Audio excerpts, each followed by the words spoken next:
बिस्मिल्लाहिर्रहमानिर्रहीम। अस्सलामुअलैकुम। Welcome to this important lecture.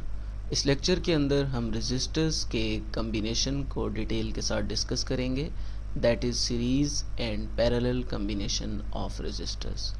Registers को सर्किट के अंदर हम मेनली दो तरीक़ों से कंबाइन कर सकते हैं। उनमें से पहला मेथड है सीरीज़ कम्बिनेशन। सीरीज़ कम्बिनेशन के अंदर हम हर रजिस्टर का एक एंड दूसरे रजिस्टर के एंड से कनेक्ट करते हैं और इस तरह ये सीक्वेंस चलता रहता है। जैसे हम फिगर में देख सकते हैं कि R1 का B एंड हम R2 के B एंड से कनेक्ट कर रहे हैं और इसी तरह R2 का सेकेंड एंड R3 के फर्स्ट एंड से कनेक्ट कर रहे हैं। तो इस तरह ये एक सीरीज़ में एक लाइन में अरेंजमेंट आ जाती है, which is known as series combination of resistors. इस कम्बिनेशन की एक ख़ास प्रॉपर्टी ये है कि इसके अंदर सेम करंट फ़्लो करता है। उसकी एक रीज़न ये है कि करंट जो है वो डिपेंड करता है पाथ्स के ऊपर। क्योंकि इसमें हमारे पास सिंगल पाथ बन रहा है सारे रजिस्टर्स को करंट प्रोवाइड करने के लिए, तो सिंगल पाथ होने की वजह से हर रजिस्टर का करंट सेम होगा, जिसको हम लिख सकते हैं I1 is equal to I2, it is equal to I3 and it is equal to I4 and it is equal to I। लेकिन इनमें जो पोटेंशियल डिफरेंस है, जिसे हम वोल्टेज भी कहते हैं, वो डिफरेंट होगा, क्योंकि पोटेंशियल डिफरेंस डिपेंड कर रहा होता है पॉइंट्स के ऊपर। हम देख सकते हैं कि R1 के जो पॉइंट्स हैं जिनके अक्रॉस हमने वोल्टेज को मेजर करना है वो A और B पॉइंट्स हैं। इसी तरह R2 के B और C पॉइंट्स हैं और R3 के C और D पॉइंट्स हैं। तो हर सर्किट के कंपोनेंट के लिए पॉइंट्स डिफरेंट होने की वजह से वोल्टेज भी डिफरेंट है, और जब हम इन सारे इंडिविजुअल वोल्टेजेस को ऐड करते हैं तो वो इक्वल होता है total voltage of the battery. Next is parallel combination. Parallel combination के अंदर जितने भी रेजिस्टर्स होते हैं उन सब के एक एंड को हम एक कॉमन पॉइंट के साथ, let's suppose that point is a, उसके साथ कनेक्ट कर देते हैं, और जितने भी रेजिस्टर्स का दूसरा एंड है उन सबको एक और कॉमन पॉइंट के साथ कनेक्ट कर देते हैं। फिर इन दोनों कॉमन पॉइंट्स को बैटरी के टर्मिनल्स के साथ ज्वाइन कर दिया जाता है। इस कम्बिनेशन की एक ख़ास प्रॉपर्टी ये है कि इसमें पोटेंशियल डिफरेंस सेम होता है, क्योंकि पोटेंशियल डिफरेंस डिपेंड करता है पॉइंट्स के ऊपर।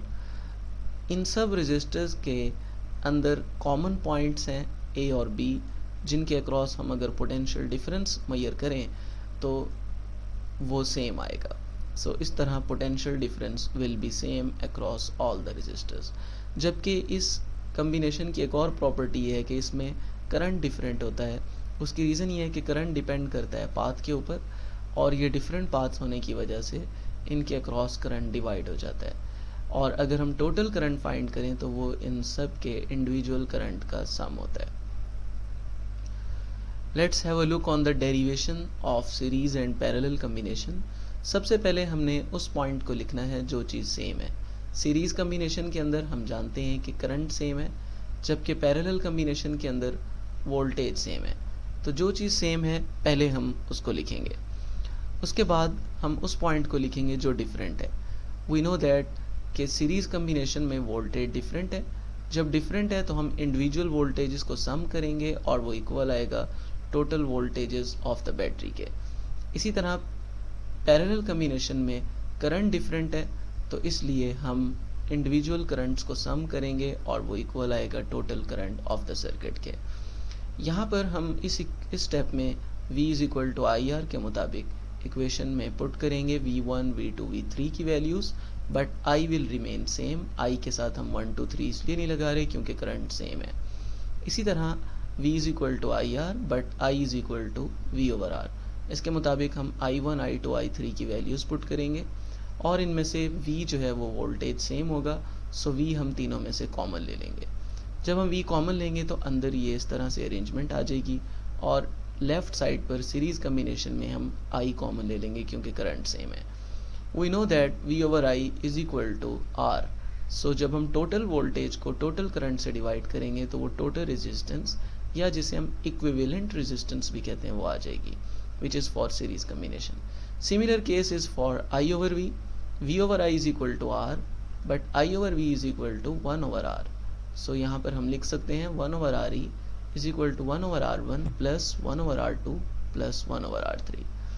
अगर एक सर्किट के अंदर सारे रेजिस्टर्स की वैल्यू सेम हो तो हम इक्विवेलेंट रेजिस्टर को फाइंड करते वक्त उस नंबर ऑफ रेजिस्टर्स को सेम वैल्यू से मल्टीप्लाई कर सकते हैं। फॉर एग्जांपल, अगर हम इसी इक्वेशन को ही मॉडिफाई करें, अगर हमारे पास तीनों रेजिस्टर सेम हो तो ये सेम रेजिस्टर ऐड होके R प्लस R 3R बना देंगे।